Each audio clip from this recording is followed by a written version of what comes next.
बहुत बहुत स्वागत है प्यारे बच्चों आप सभी का आज की इस वीडियो में। और आज की इस वीडियो में हम कंटिन्यू डिस्कस करेंगे बच्चों क्लास 10th का आपका सोशल साइंस का जो सब्जेक्ट है बच्चों, यानी कि सामाजिक विज्ञान का।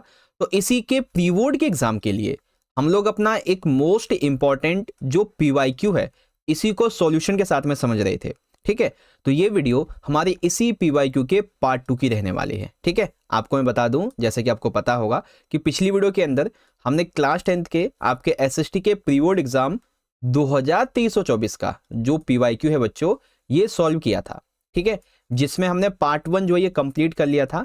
अब जो ये वीडियो है हमारी, ये इसी के पार्ट 2 की रहने वाली है, जो कि मॉर्निंग शिफ्ट और इवनिंग शिफ्ट दोनों के लिए है, साथ ही साथ हिंदी मीडियम और इंग्लिश मीडियम दोनों के लिए रहने वाली है। और बेस्ट पार्ट पता है क्या बच्चों, कि इस वीडियो के अंदर हम लोग अपने जो 5 नंबर के क्वेश्चन है इनको देखेंगे, जो हमारे केस बेस्ड क्वेश्चन है इनको देखेंगे, और साथ ही साथ जो इंपॉर्टेंट मैप रहेगा बच्चों, यानी कि मानचित्र, वो भी देखने वाले हैं। ठीक है, जिसने भी पार्ट 1 की वीडियो नहीं देखी है बच्चों, जरूर देख लेना। पार्ट 1 के अंदर हमने एमसीक्यू पूरे डिस्कस कर लिए थे, 2 नंबर के क्वेश्चन देख लिए थे, 3 नंबर वाले क्वेश्चन में देख लिए थे। अरे सर ये पैटर्न तो पुराना लग रहा है। हाँ, ये पैटर्न 2023-24 का है। इस साल आपका जो पेपर होगा ना 25-26 का, उसका पैटर्न इस तरीके से देखो। पेपर में जैसे आपकी 4 किताबें हैं ना, वैसे ही 4 सेक्शन होंगे। सेक्शन ए हिस्ट्री का, सेक्शन बी ज्योग्राफी, सी पॉलिटिकल साइंस और 4th रहेगा आपका इकोनॉमिक्स। ठीक है, सारे ही खंड आपके 20-20 नंबर के आएंगे। ठीक है, तो आपका लेटेस्ट पैटर्न इस तरीके का होगा। शुरू करते हैं बच्चों अपने पेपर के पार्ट नंबर 1 को। ये देखो हमारा सेक्शन नंबर ए यहाँ से शुरू हुआ था, जिसके अंदर हमने एमसीक्यू डिस्कशन किए थे बच्चों पार्ट 1 के अंदर, हिंदी इंग्लिश दोनों ही मीडियम में, और अच्छे से मैंने आपको सारी चीजें बता दी थी। ठीक है, अब हम शुरू करेंगे बच्चों आज के इस पेपर का, यानी कि खंड घ जो रहेगा दीर्घ उत्तरीय प्रश्न, इसके बारे में इंग्लिश में कहें तो section number C long answer type questions. ठीक है, तो एक एक करके हम सारे क्वेश्चंस को पहले अच्छे से पढ़ेंगे, इसमें क्या पूछा गया ये देखेंगे। जैसे कि 30 क्वेश्चन जो है, यानी कि 5 नंबर का पहला क्वेश्चन, इसका पहला वाला पार्ट क्या कहता है बच्चों, कि भारतीय स्वतंत्रता आंदोलन में लोक कथाओं का, गीतों का, चित्रों का और प्रतीकों का क्या इंपॉर्टेंस है, क्या इनका रोल रहा है, क्या इनकी भूमिका है, ये बताओ। अर्थात जो भारतीय स्वतंत्रता आंदोलन हुआ है, इसमें इन सभी की क्या भूमिका है ये बतानी है। तो आओ बच्चों, इसे तो हम बहुत अच्छे से एक्सप्लेन करके बताएंगे आपको, है ना। तो आपको मैं दिखाता हूं सेक्शन नंबर डी से, ये रहा। देखो बच्चों, ये हमारा क्वेश्चन है ना। तो यहाँ पे सबसे पहले हम बात कर लेते हैं चित्र की। चित्र जिसमें भारत माता की छवि, भारत माता की छवि का ये चित्र बंकिम चंद्र चट्टोपाध्याय जी के द्वारा बनाया गया। ठीक है, और ये भारत माता की छवि जिसने पूरे इस भारतीय स्वतंत्रता आंदोलन के दौरान राष्ट्र को एक दृश्य के रूप में प्रस्तुत किया, भारत को एकता के रूप में, एक दृश्य के रूप में प्रस्तुत किया, जिससे लोगों में श्रद्धा और भक्ति की भावना जगी। और इसी चित्र के माध्यम से लोगों के अंदर एक अलग सी अपने देश को आजाद कराने के लिए एक पावर भी जगती थी। ठीक है, ये हो गया। फिर यहां पे आता है अगला वाला, वंदे मातरम। 1870 के दशक में लिखा गया ये गीत देशभक्ति का एक मुख्य नारा बन गया था। आप सभी को पता होगा, जब अंग्रेज हम पे शासन कर रहे थे ना, तो उस समय जो भी क्रांतिकारी, जो भी आंदोलनकारी होते थे, उनका एक ही नारा होता था, वंदे मातरम, वंदे मातरम, है ना। कुछ भी बोलने के बाद में सीधा वंदे मातरम, इस तरीके से। इसने बंगाल के स्वदेशी आंदोलन में भी जोश भरा था, जितने भी आंदोलन हुए सभी में। फिर आता है बच्चों लोक कथाओं का पुनरुद्धार। दैट मीन्स लोक कथाएं, यानी कि कुछ कथाएं, कुछ कहानियां जो कि एक्चुअल में सच हुई हों।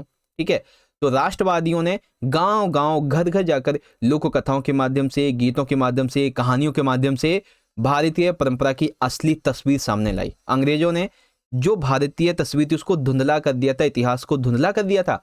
लोगों ने अपनी लोक कथाओं, कहानियों, संगीतों के माध्यम से इसे और बढ़ाया। ठीक है, अगला टॉपिक है सांस्कृतिक गौरव, यानी कि नटेशा शास्त्री जैसे विचारकों ने तमिल लोक कथाओं के माध्यम से यह बताया कि साहित्य राष्ट्रीय पहचान का सबसे विश्वसनीय रूप है। इवन तमिल ही नहीं, हर एक भाषाओं में बहुत सारे लोक कथाओं के माध्यम से यह बताया गया कि एक साहित्य राष्ट्रीय पहचान ही हमारे भारत की सबसे अच्छी स्वरूप मानी गई, विश्वसनीय स्वरूप है। तिरंगे का महत्व, बंगाल में स्वदेशी आंदोलन के दौरान हरा, पीला और लाल रंग का तिरंगा तैयार किया गया। जिसने एकता का प्रतीक बनकर लोगों को जोड़ा। ओके, फिर ऐतिहासिक गौरव, जैसे कि राष्ट्रवादी इतिहासकारों ने भारत के गौरवशाली अतीत, जिसमें कला के माध्यम से, विज्ञान के माध्यम से, गणित के बारे में लिखा और लोगों के अंदर इसको आत्मविश्वास को जगाया। इसके अलावा सामूहिक पहचान, यानी कि सभी लोग भारतीय हैं, अब अंग्रेजों को भगाओ। ठीक है, सभी समुदाय एक साथ मिल जाए, चाहे किसी भी धर्म को, किसी भी जाति के, किसी भी संस्कृति, किसी भी भाषा के, सब एक हो जाओ, सभी की साझा सामूहिक पहचान विकसित हो जाए। ठीक है, तो ये टॉपिक है आपके, याद कर लोगे अच्छे से कि भारतीय स्वतंत्रता आंदोलन के दौरान इन सभी की क्या भूमिका थी। अब इसी का इंग्लिश वर्जन देख लो। Explain the role of folk tales, songs, pictures and symbols in the Indian independent movement. तो इमेज ऑफ भारत माता, बंकिम चंद्र चट्टोपाध्याय। ठीक है, Vande Mataram, revival of folklore. ठीक है, folk, culture pride, significance of flags, historical pride और कलेक्टिव आइडेंटिटी। ठीक है, ये हो गया हमारा यहाँ पे पहला क्वेश्चन। अब देखो बच्चों, इसी का अथवा में जो दिया हुआ है कि महात्मा गांधी जी के द्वारा चलाए गए विभिन्न आंदोलनों के केंद्रीय तत्वों की व्याख्या करो। यानी कि महात्मा गांधी ने 1, 2, 5, 10 जितने भी आंदोलन चलाए हैं, इन आंदोलनों को चलाने के पीछे का, या फिर इनके सेंटर का आखिर मुख्य बिंदु क्या होता था, केंद्रीय तत्व क्या होता था इनका। ठीक है, दैट मीन्स इसका मतलब ये हुआ बच्चों, आपको एक्सप्लेन करना है कि वो सेंट्रल एलिमेंट्स क्या हैं जो कि वेरियस मूवमेंट्स महात्मा गांधी जी के द्वारा लीड किए गए थे उनके। ठीक है, तो आओ समझते अच्छे तरीके से। देखो, महात्मा गांधी जी के द्वारा चलाए गए विभिन्न आंदोलनों के केंद्रीय तत्वों की व्याख्या। नंबर 1, सत्याग्रह का विचार। गांधी जी का मुख्य तत्व था सत्याग्रह, जिसका अर्थ था कि सत्य की शक्ति पर आग्रह करना और सत्य की खोज करना। ठीक है, या फिर सत्य के लिए आग्रह करना, जिसका संधि विच्छेद अगर हम करें तो गांधी जी का मुख्य तत्व क्या था, सत्याग्रह का विचार, सत्य के लिए आग्रह करना, सत्य के लिए खोज करना। दूसरा, अहिंसा का मार्ग। गांधी जी ने सिखाया कि बिना किसी शारीरिक बल के, बिना किसी प्रतिशोध के, बिना किसी अहिंसा के माध्यम से भी किसी संघर्ष को शांतिपूर्वक जीता जा सकता है, सिर्फ अपना विचार रख के, अपने प्रदर्शन करके, लेकिन वो कोई प्रतिशोध या शारीरिक बल ना हो, अहिंसात्मक ना हो। ठीक है, तीसरी चीज सिखाई इन्होंने, अन्यायपूर्ण शासन का विरोध। गांधी जी का मानना था, अगर आपके देश का शासन अन्यायपूर्ण है तो नागरिकों को शांतिपूर्ण तरीके से उसका विरोध करने का पूरा पूरा अधिकार है। ठीक है, इसके अलावा जन केंद्रित आंदोलन, अर्थात महात्मा गांधी जी के आंदोलनों को महलों से निकालकर आम जनता जैसे किसान, मजदूर, महिलाएं यहां तक पहुंचाया और उन्हें देश से जोड़ा। यानी कि ऐसा नहीं है कि इनके आंदोलन केवल बड़े बड़े लोगों तक होते थे, पॉलिटिकल पार्टीज तक होते थे, नहीं, इनके आंदोलन में किसान भी शामिल होते थे, मजदूर, महिलाएं, गरीब, छोटे वर्ग, निचली जाति, ऊंची जाति, मुस्लिम, हिंदू, हर धर्म के लोग शामिल होते थे और उन्हें देश से जोड़ा। आत्मबल पर जोर। गांधी जी के अनुसार शत्रु की आत्मा को झकझोरने के लिए आत्मबल और नैतिक शक्ति का होना जरूरी है। ठीक है, गांधी जी का मानना है, अगर आपको शत्रु को हराना है तो उसके लिए पहले खुद के अंदर कॉन्फिडेंस आना चाहिए, खुद के अंदर एक पावर होनी चाहिए कि हाँ, हम इसको हरा सकते हैं। एकता का सूत्र। उन्होंने अहिंसा को एक ऐसा धर्म माना जो सभी भारतीयों को एकता के सूत्र में बांध सकता है। इसके अलावा स्वदेशी और आत्मनिर्भरता, जैसे चरखा और खादी के माध्यम से उन्होंने आर्थिक स्वतंत्रता, विदेशी वस्तुओं के बहिष्कार को आंदोलन का हिस्सा बना दिया, है ना। कपड़ों की होली जनाना, यानी कि कपड़ों को, विदेशी जो कपड़े हैं उनको बहिष्कार करना, अपने खुद के कपड़े बनाना, खादी के कपड़े पहनना, ये सब। ठीक है, ये हो गया। इसी का इंग्लिश मीडियम देखो बच्चों कि explain the central elements of various movements lead by the Mahatma Gandhi. तो idea of satyagraha, path of non violence, opposing unjust rule, mass centred movements, emphasise on soul force, ठीक है, bond of unity, swadeshi and self reliance. Okay, तो एक बार सारे बच्चे फटाफट से मुझे ये बताओ कि क्वेश्चन नंबर 30 जो मैंने आपको ये दोनों ही पार्ट बताए हैं, क्या आपको ये ढंग से समझ में आ गए? अगर हाँ तो सारे बच्चे कमेंट बॉक्स में लिख देना या लाइव चैट में, यस सर जी हमको समझ में आ गया है। ठीक है, अब चलो अगले क्वेश्चन की तरफ बढ़ते हैं जो कि है हमारा क्वेश्चन नंबर 31। अब इसमें कहा गया है, भाषा के आधार पे राज्यों का पुनर्गठन लोकतांत्रिक भारत की पहली चुनौती थी। जब हमारा भारत आजाद हुआ, आप सभी को पता होगा, उस समय ना भारत में तकरीबन 565 से भी ज्यादा रियासतें थी। स्टेट नहीं थे उस टाइम पे ज्यादा, कुछ ही स्टेट थे, 6-7 मेरे हिसाब से, जहां तक मुझे याद है। प्रिंसली स्टेट से रजवाड़े थे 565। तो इन्हीं राज्यों का जो पुनर्गठन है वो भाषा के आधार पर किया जाए, ये बहुत बड़ी चुनौती बन गई थी भाई। तो भाषाई राज्यों की सफलता के आधार पर कथन की आलोचनात्मक समीक्षा करो। ठीक है, अब हमें इसको समझाना है, तो आ जाओ शुरू करते हैं। देखो, सबसे पहले तो आप ये समझो, विभाजन का डर, अर्थात जब आजादी हुई तो नेताओं को ना इस बात का बहुत डर लग रहा था, क्या कि अगर भाषा के आधार पर राज्य बने तो जिसके लिए हमने आंदोलन किए, बलिदान दिए, लोगों की जान गई, क्रांतिकारियों ने अपने बलिदान दिए, ये देश उसी वजह फिर से टुकड़ों में टूट जाएगा और अलगाववाद बढ़ेगा। शुरुआती दौर में तो इसी डर के कारण केंद्र सरकार ने भाषाई राज्यों की मांग को कुछ समय के लिए टालने का प्रयास किया था। ठीक है, यहाँ पे एक छोटा सा इंसिडेंस है कि हैदराबाद, जो कि उस समय बेसिकली एक रियासत थी, वहां से 1 से 2 राज्य निकालने की बात हो रही थी, है ना, तो उसको टाला गया। इसके अलावा राष्ट्रीय एकता, यानी कि भाषाई राज्यों के गठन के बाद में ये अनुभव रहा है कि इससे देश पहले से कहीं अधिक एकजुट और मजबूत हुआ है। पहले तो सरकार को ना ये डर लग रहा था कि अगर हमने भाषा के आधार पर राज्यों का गठन कर दिया तो न जाने कितने टुकड़े भारत के हो जाएंगे। ठीक है, लेकिन जब कुछ कॉन्फ्लिक्ट हुए, कुछ बेसिकली एक आधा राज्य जब बना, तब सरकार को समझ में आया कि हाँ, इससे ना देश पहले से कहीं और एकजुट हो रहा है, मजबूत हो रहा है। ठीक है, फिर आती है प्रशासनिक सुविधा, यानी कि एक ही भाषा बोलने वाले लोगों के लिए एक राज्य में होने से शासन चलाना और सरकारी काम करना बहुत आसान हो गया। तो एक ही भाषा वाले लोगों का एक राज्य बना दिया गया, है ना। विविधता का सम्मान, यानी कि इस भाषाई गठन प्रक्रिया में भारत की भाषाई और सांस्कृतिक विविधता को लोकतांत्रिक तरीके से स्वीकार करने का मार्ग प्रशस्त किया, यानी कि अब सभी भाषा, धर्म, जाति, संस्कृति आदि के जो लोग हैं वो भारत में रह सकते हैं, सभी का सम्मान किया जाएगा, उनकी संस्कृति वगैरह का। लोकतंत्र की मजबूती, यानी कि जब भाषाई राज्य पूरी तरीके से बन गए तो भारतीय लोकतंत्र की जड़ें और ज्यादा मजबूत हुई, क्योंकि यहाँ पे जितने भी प्रिंसली स्टेट से 565 रजवाड़े वो भारत के अंदर ही हैं। ठीक है, विकास को गति, जब प्रशासन स्थानीय भाषा में चलने लगेगा तो सिंपल सी बात है, आम जनता की सरकारी योजना तक पहुंच बढ़ेगी, जिससे विकास को गति मिलेगी। तो ये चीजें हैं बच्चों, जिसके माध्यम से आप समझ सकते हैं कि कैसे भाषा के आधार पर राज्यों का पुनर्गठन लोकतांत्रिक भारत की सबसे पहली चुनौती था और इसे कैसे हमने दूर किया। ठीक है, सेम क्वेश्चन इंग्लिश में आप यहाँ पे देखेंगे तो ये रहा कि reorganisation of states on the basis of language was the first challenge of the democratic India. Critically review the statement on the basis of source success of linguistic states.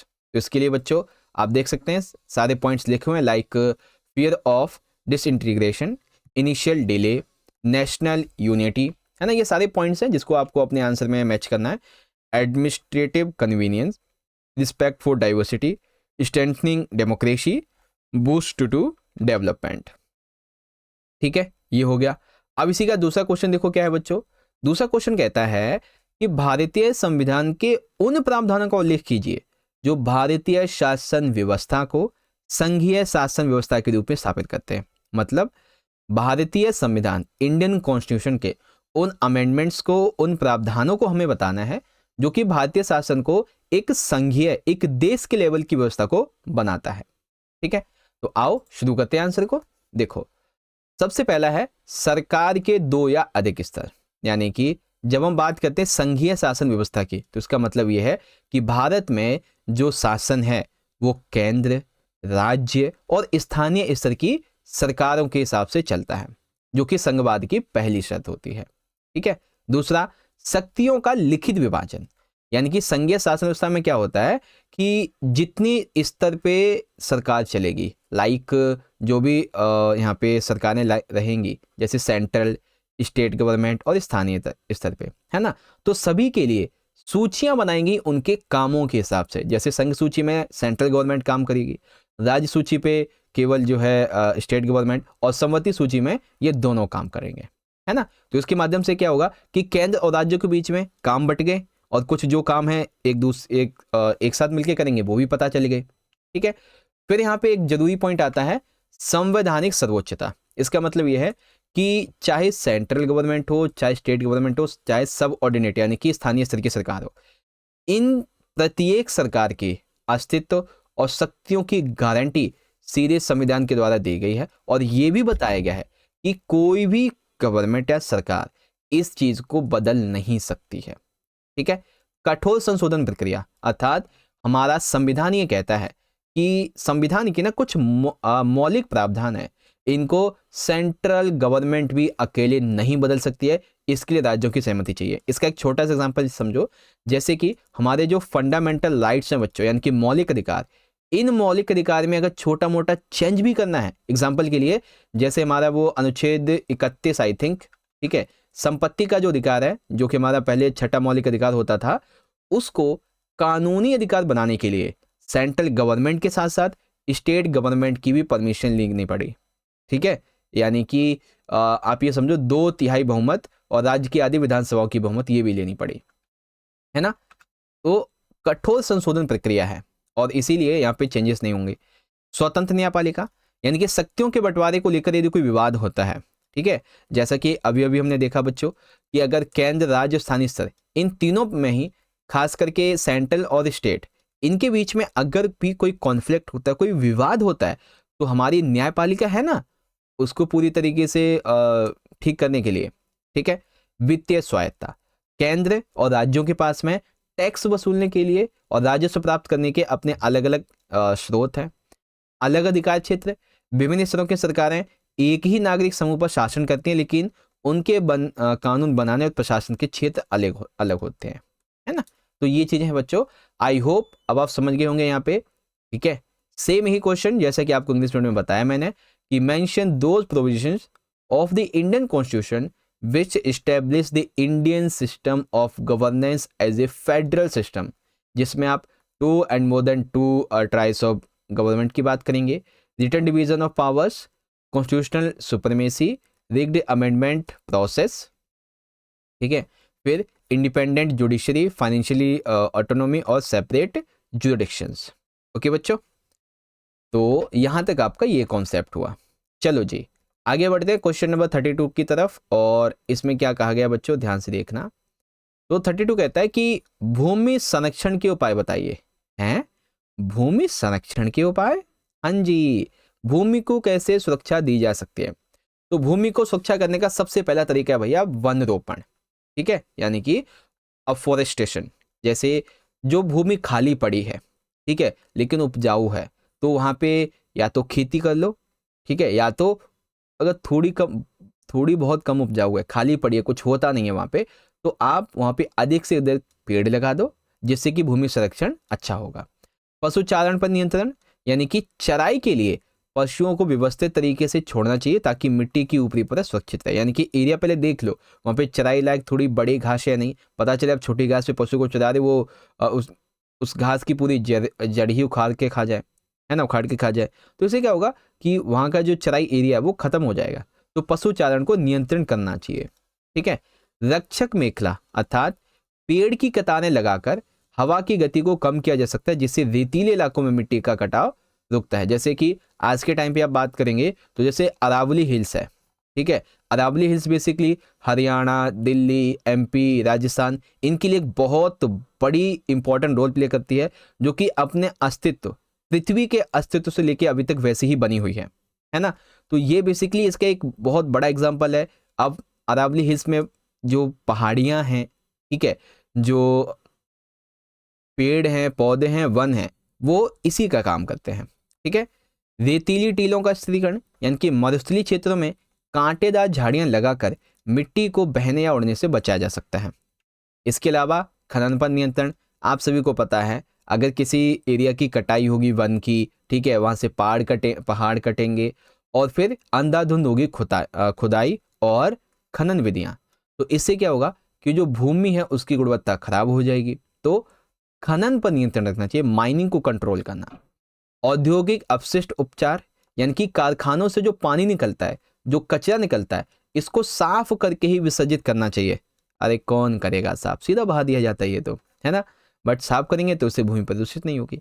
पहाड़ी क्षेत्रों में सीढ़ीदार खेती, जो ढलान वाले एरियाज होते हैं ना, वहाँ पे सीढ़ीदारी खेती करना, जिससे कि बहाव के साथ में मिट्टी का कटाव रोका जा सके, ये पॉइंट्स है। ठीक है, तो इस तरीके से आपका जो है भूमि संरक्षण के उपाय आप यहाँ पे देख सकते हैं। और सेम इसी का इंग्लिश वर्जन देखेंगे तो mention some measures for land conservation, जैसे कि अफॉरेस्टेशन हो गया, कंट्रोल ऑन ओवरगेजिंग हो गया, शेल्टर बेल्ट्स हो गया, stabilisation of sand dunes, control on mining, industrial waste treatment and terrace farming on mountains इलाका जो एरियाज होते हैं वहाँ पे। ठीक है, चलो जी आगे देखेंगे अब हम अगले क्वेश्चन को, जो कि है क्वेश्चन नंबर 32 का पार्ट सेकेंड। सतत पोषणीय विकास की आवश्यकताओं का वर्णन कीजिए। अब ये सतत पोषणीय क्या विकास का मतलब क्या होता है? इसका मतलब होता है बच्चों कि आप जो डेवलपमेंट कर रहे हैं, आप जो विकास कर रहे हैं, वो इस प्रकार का हो बच्चों जिससे कि आप विकास भी करते जाएं और जो हमारी प्रकृति है उसको नुकसान भी कम पहुंचे, नुकसान ना पहुंचे, और पहुंचे भी तो कुछ ना के बराबर पहुंचे, है ना। इसे कहते हैं सतत पोषणीय विकास। और ऐसे संसाधन जो कम हैं, जिनकी मात्रा सीमित है, उनका ऐसे उपयोग करो कि आने वाली जनरेशन भी उनका उपयोग कर सके, इसे कहते हैं सतत पोषणीय विकास। अब हमें इसकी आवश्यकता क्यों है भाई? तो आओ इसकी आवश्यकता देखते हैं। तो सबसे पहला, संसाधनों का न्याय संगत बंटवारा, अर्थात समाज में संसाधनों का वितरण इस प्रकार होना चाहिए कि सभी वर्गों को उनका लाभ मिल सके। ठीक है, जो भी संसाधन है, किसी भी प्रकार का रिसोर्स है, वो इस तरीके से डिवाइडेड हो कि सभी लोग उसका उपयोग कर सकें।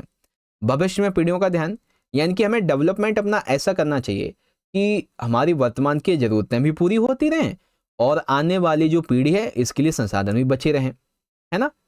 अंधाधुंध दोहन पर रोक, यानी कि प्राकृतिक संसाधनों का जरूरत से ज्यादा उपयोग हमें नहीं करना चाहिए, क्योंकि उन्हें दोबारा बनने में हजारों लाखों साल लग जाते हैं।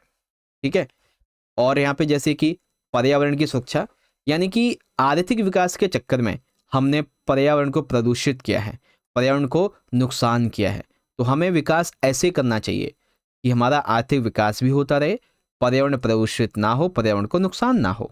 ठीक है, तो यह है आवश्यकता सतत पोषणीय विकास की। इसके अलावा यहाँ पे और पॉइंट आते हैं, लाइक संसाधन नियोजन, यानी कि रिसोर्स प्लानिंग, जैसे कि संसाधनों की बर्बादी को रोकने के लिए हमें उनके उपयोग का सही योजना बनानी अनिवार्य होना चाहिए। ठीक है, हमारे पास जो भी रिसोर्स है, हमें पूरी प्लानिंग करनी चाहिए कि आखिर उनका उपयोग कहाँ पे, कैसे, कितनी मात्रा में और कम किया उपयोग किया जा सकता है। ठीक है, नवीकरणीय ऊर्जा पर जोर। आज के टाइम पे संसाधन मान लो कम हो रहे हैं, जो कि एक्चुअल में हो ही रहे हैं, रियलिटी है ये तो, है ना। तो हमें नवीकरणीय ऊर्जा के जो संसाधन है इन पे जोर देना चाहिए, जैसे कि कोयला, पेट्रोल, ये तो खत्म होने वाले संसाधन है, तो हमें इनकी बजाय सौर और पवन ऊर्जा उनका उपयोग करना चाहिए। सूर्य थोड़ी ना खत्म हो जाएगा, वायु थोड़ी ना खत्म हो जाएगी, ऐसी ऊर्जा का उपयोग करना चाहिए। वैश्विक सहयोग, पर्यावरण की समस्याओं और सतत विकास के लिए अंतरराष्ट्रीय स्तर पर देशों को मिलजुल कर काम करना चाहिए। ठीक है, तो इस कॉन्सेप्ट के हिसाब से आपका ये होता है यहाँ पे पूरा। अब इसी का आप इंग्लिश मीडियम में देखेंगे बच्चों कि describe the need of sustainable development. तो इक्विटेबल डिस्ट्रीब्यूशन जरूरी है रिसोर्सेज का, केयर फॉर फ्यूचर जनरेशंस, ठीक है, stop blind exploration, environmental protection जरूरी है, रिसोर्स प्लानिंग की बात आती है यहाँ पे, and focus on renewable energy और ग्लोबल कोऑपरेशन। ठीक है, चलो अब देखो यहाँ तक आपने क्या क्या समझा। ये आपके हिस्ट्री का 5 नंबर का क्वेश्चन हो गया, ये पॉलिटिकल का हो गया, ये जियो का हो गया। अब बारी आती है इकोनॉमिक्स की। ठीक है, जिसमें सबसे पहले हमारा क्वेश्चन है, भारत में रिजर्व बैंक के कार्यों की परख कीजिए। तो भारतीय जो रिजर्व बैंक है इसके कार्य क्या है ये हमें बताने हैं। ठीक है, तो आओ बच्चों कार्य बताते हैं आपको अच्छे से। देखो, भारत में रिजर्व बैंक यानी कि आरबीआई के कार्यों की परख कीजिए। तो सबसे पहला है मुद्रा जारी करना। ठीक है बच्चों, भारत में केंद्र सरकार की ओर से जो करेंसी नोट जारी करने का एकमात्र अधिकार किसके पास है बच्चों? रिजर्व बैंक के पास में है। ठीक है, अगर कोई भी करेंसी नोट जो आपके पास में होते हैं, ठीक है, उनको अगर कोई जारी कर सकता है तो वो है हमारा भारतीय रिजर्व बैंक, सेंट्रल गवर्नमेंट की ओर से। बैंकों का बैंक यानी कि आरबीआई जो है अन्य सभी व्यावसायिक बैंकों के कामकाज पे नजर भी रखता है, उनके लिए दिशा निर्देश भी जारी करता है। ठीक है, ब्याज दर का निर्धारण अर्थात अर्थव्यवस्था में मुद्रा की आपूर्ति यानी कि मनी सप्लाई को नियंत्रित करने के लिए ब्याज की जो दर है उसका जो परसेंट है वो तय किया जाता है इसी बैंक के माध्यम से। औपचारिक ऋण की निगरानी, यानी कि बैंक ये सुनिश्चित करती है कि बैंक केवल अमीर व्यापारियों को ही ऋण ना दे, बल्कि जो छोटे मोटे किसान हैं इनके जरूरत के लिए मजदूर जो हैं इनको भी लोन मिले, इनको भी ऋण मिले। ऐसा नहीं कि बड़े बड़े लोगों को ऋण मिल जाए 500 करोड़, किसी को 1000 करोड़ 2000 करोड़ और किसी को 1 लाख 2 लाख का भी ना मिल पाए। तो इस बात की निगरानी रखता है आरबीआई। ठीक है। इसके अलावा आरबीआई का अगला काम है मौद्रिक नीति बनाना, यानी कि देश में अगर महंगाई चल रही है, ठीक है, और आर्थिक तौर पे हम स्टेबल नहीं है, तो महंगाई को स्टेबल करने के लिए, इकोनॉमिकल स्टेबल करने के लिए कुछ नीतियां बनाना, इसका ये सबसे अहम कार्य होता है। विदेशी मुद्रा का संरक्षण, यानी कि देश के विदेशी मुद्रा भंडार, फॉरेन एक्सचेंज रिजर्व, इसका प्रबंधन और सुरक्षा भी आरबीआई ही करता है। और सरकार का सलाहकार होता है, यानी कि आर्थिक और वित्तीय मामलों में ये भारत सरकार के एजेंट और सलाहकार के रूप में भी काम करता है, क्योंकि ये वित्त मंत्रालय को बेसिकली वित्त मंत्रालय में ये भारत सरकार के एजेंट के रूप में काम करने के साथ साथ उन्हें बताता है कि हमें कब क्या कैसे क्या नीति अपनानी चाहिए इकोनॉमिकली। ठीक है ना, जो फाइनेंशियली है उसकी बात हो रही है। ओके, तो का वाला पूरा हो गया। इसी का इंग्लिश मीडियम में देखेंगे बच्चों, examine the functions of the Reserve Bank of India like issuing currency, bankers bank, setting interest rates, supervision of formal credit, ठीक है, formulating monetary policies, custodian of foreign exchange and adviser to government. ठीक है, अब यहीं पर हमारा एक थोड़ा सा डिफिकल्ट क्वेश्चन आ जाता है, जिसमें पूछा गया बच्चों दूसरा वाला है कि ग्रामीण क्षेत्र आज भी साख के लिए अनौपचारिक क्षेत्र पर निर्भर है। साख यानी कि ऋण। तो आज भी ग्रामीण क्षेत्र के लोग पैसों के लिए, ऋण के लिए अनौपचारिक क्षेत्र पर निर्भर करते हैं। इसका क्या मतलब है, इसको व्याख्या करो। तो हाँ, आज भी जो लोग हैं ना, वो साख के लिए जो अनौपचारिक क्षेत्र है उन पर निर्भर है। अब इसका रीजन क्या है, पहले क्वेश्चन समझ गए ना आप, कि जो गांव के लोग हैं ना, वो जब आज पूरे देश में बहुत सारे बैंक के लोन देने के लिए अलग अलग रेट पे, इंटरेस्ट रेट पे, ठीक है, जो कि औपचारिक है, ऑफिशियल है, लेकिन आज भी गांव के लोग इस सुविधाओं के बावजूद भी अनौपचारिक क्षेत्रों पर निर्भर हैं अपने लोन्स के लिए, पैसों के लिए। तो इसका सबसे बड़ा रीजन है बैंकों की कमी। ग्रामीण इलाकों में आज भी औपचारिक बैंकों की संख्या कम है, जिससे कि लोग आसानी से इन बैंकों तक नहीं पहुंच पाते हैं और साख प्राप्त नहीं कर पाते हैं। दूसरा रीजन कागजी कार्यवाही का बोझ, यानी कि बैंकों से ऋण लेने के लिए बहुत अधिक दस्तावेजों की जरूरत होती है। अब एक जो अनपढ़ व्यक्ति है, जो कम पढ़ा लिखा किसान है, एक्चुअल में सब किसान जो भी हैं ज़्यादातर अगर देखा जाए गांव में जो होते हैं पुराने टाइम से, जैसे कोई 2000 मान के चलो 1950 60 70 इस टाइम के हैं, तो वो कम पढ़े लिखे हैं या अनपढ़ हैं या फिर उन्हें कुछ ज़्यादा नहीं आता है, तो कहाँ से ले पाएंगे भाई वो, है ना। समर्थक ऋणाधार यानी कि कोलेटरल, गरीब लोगों के पास में बैंक में गिरवी रखने के लिए जमीन या संपत्ति के कागजात तो होते नहीं, इसीलिए बैंक उन्हें ऋण भी नहीं देते हैं फिर, है ना। क्योंकि पहले जो है ना, जो जमीन ट्रांसफर होता था वो बेसिकली कागज पे नहीं होता था, वो उस बातों से हो जाता था, है ना, दैट्स वाई।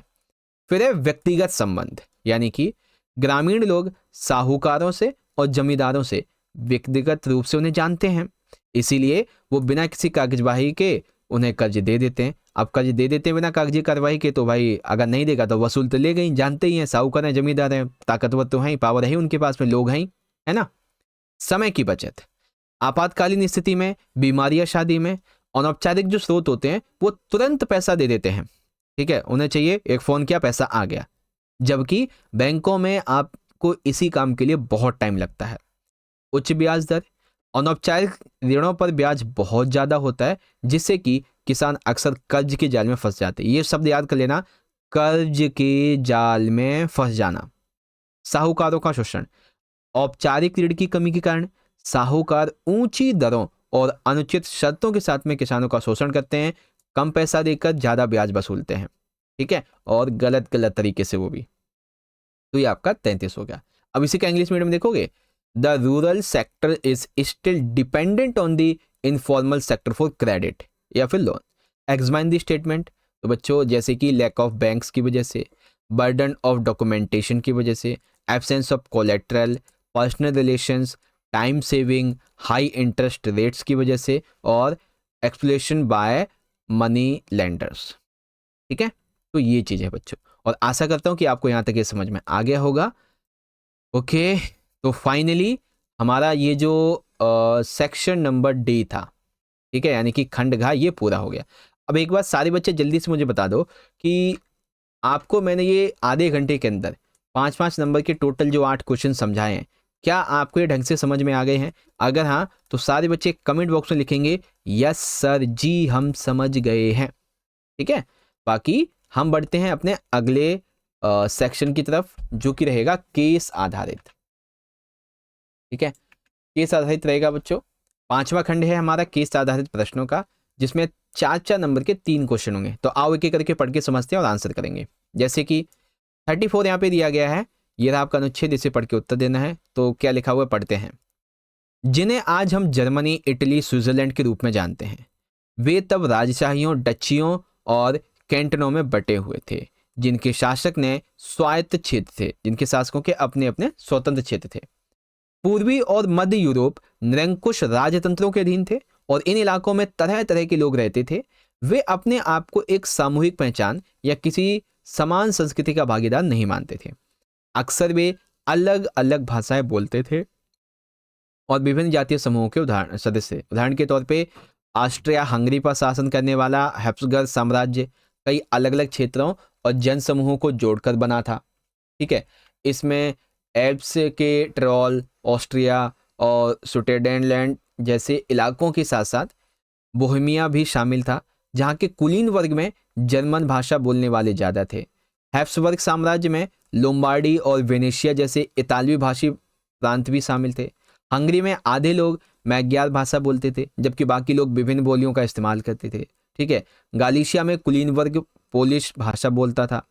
ठीक है, इन प्रभावशाली समूहों के अलावा हैब्सबर्ग साम्राज्य की सीमा रेखाओं के भीतर भारी संख्या में खेती करने वाले लोग अधीन अवस्था में रहते थे। जैसे उत्तर में बोहेमियन और स्लोवाक, कॉर्नियल में स्लोवेंस, दक्षिण में क्रोएट और पूर्व की तरफ ट्रांसवेलिया में रहने वाले राउमन लोग। ऐसा फर्क राजनीतिक एकता को आसानी से बढ़ावा देने वाला नहीं था। इन तरह तरह के समूहों को आपस में बांधने वाला तत्व तो केवल सम्राट के प्रति निष्ठा थी। क्वेश्चंस क्या क्या बनते हैं बच्चों इससे, आ जाओ बड़े ध्यान से समझ लो। पहला क्वेश्चन है, निरंकुश राजतंत्र से आप क्या समझते हैं? ठीक है, अब देखो आंसर आपको मैं दिखाता हूं अच्छे से। देखो, निरंकुश राजतंत्र से आप क्या समझते हैं, तो हम लिखेंगे निरंकुश राजतंत्र वो शासन व्यवस्था है जहां सत्ता एक ही व्यक्ति के पास होती है। इसमें शासक की शक्तियों पर कोई कानूनी या संवैधानिक नियंत्रण नहीं होता है। वही कानून है, वही संविधान है, वही नियंत्रण है। ठीक है, इस तरीके से होगा आपका ये। सेकंड क्वेश्चन, मैग्यार किस क्षेत्र में बोली जाती थी? तो अभी अभी मैंने पढ़ा बच्चों कि मैग्यार जो है ये हंगरी के क्षेत्र में ज्यादातर बोली जाती थी।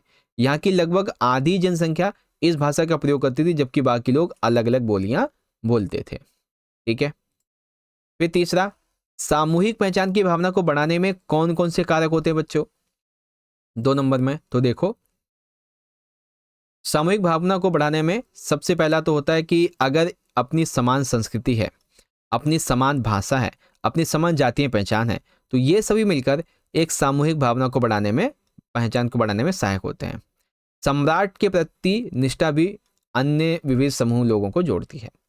अब यही जो आपका यहाँ पे पूरा का पूरा पैसेज है केस बेस्ड वाला, अगर आप इसको यहाँ से देखना चाहें तो ये आपका यहाँ पे पैसेज हो जाएगा।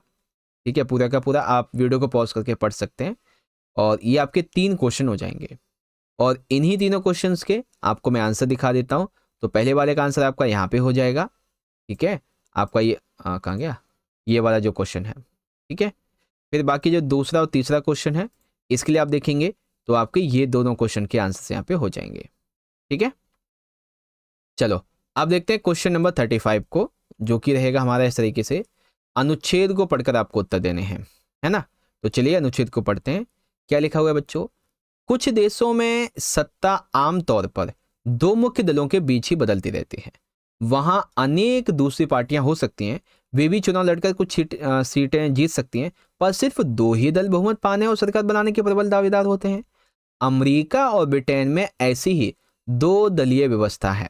जब अनेक दल सत्ता के लिए होड़ में हो और दो दलों से ज़्यादा के लिए अपने दम पर या दूसरों से गठबंधन करके सत्ता में आना ठीक ठाक अवसर हो तो इसे बहुदलीय व्यवस्था कहते हैं। भारत में ऐसी ही बहुदलीय व्यवस्था है। इस व्यवस्था में कई दल गठबंधन बनाकर भी सरकार बना सकते हैं।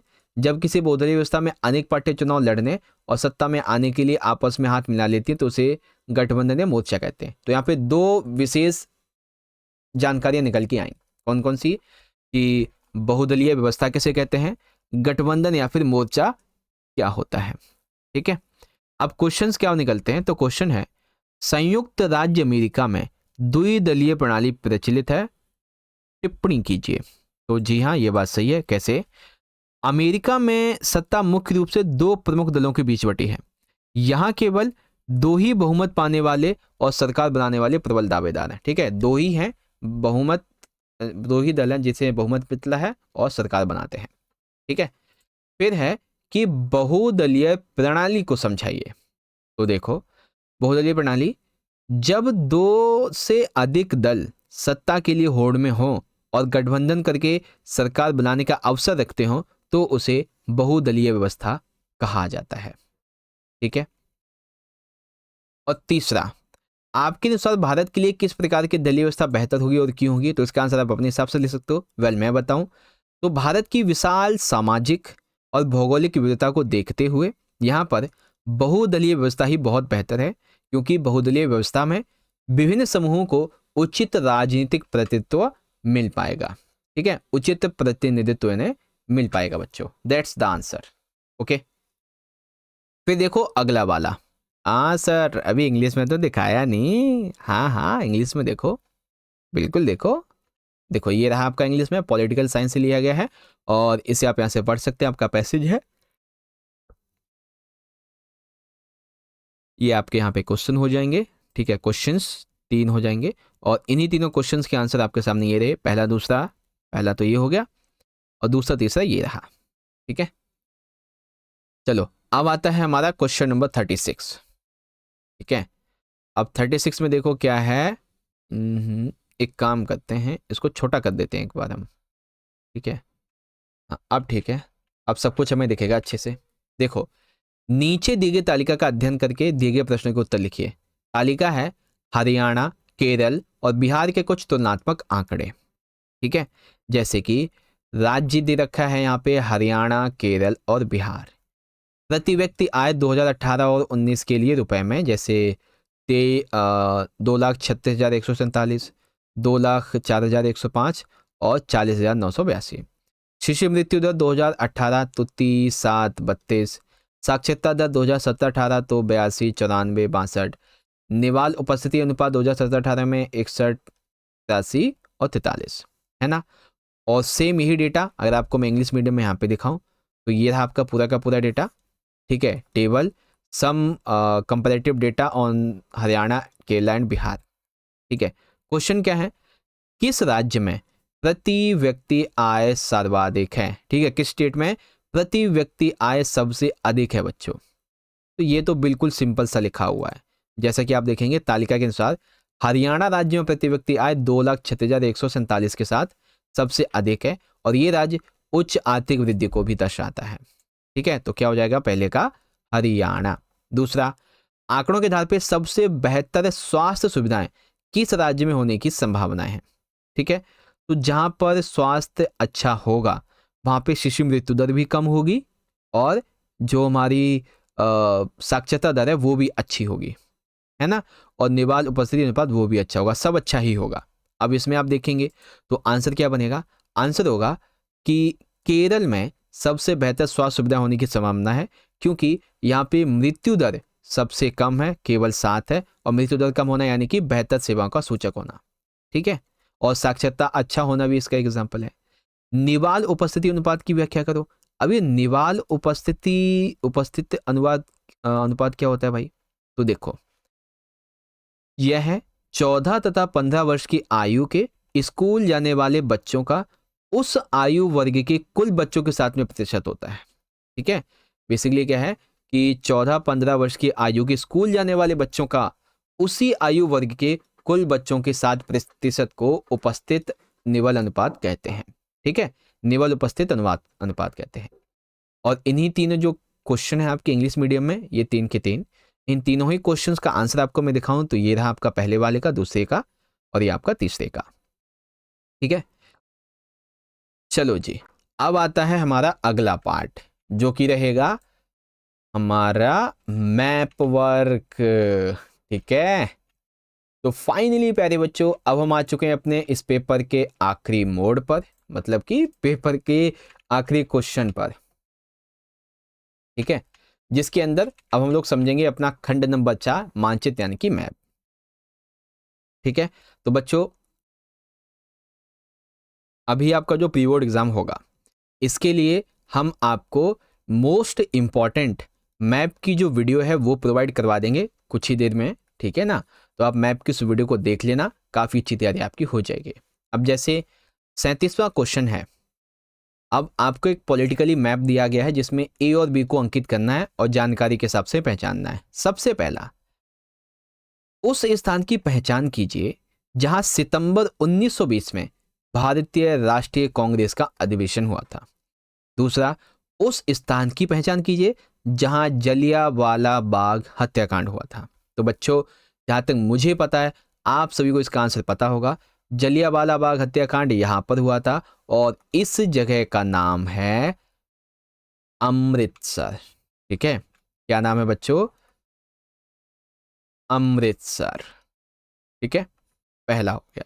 दूसरा क्वेश्चन क्या कहता है हमारा कि सितंबर 1920 में राष्ट्रीय कांग्रेस का अधिवेशन, तो ये हुआ था बच्चों ऑप्शन ए जो है ये है हमारा कोलकाता, या फिर कोलकाता कह सकते हो, कैलकाटा, इस तरीके से।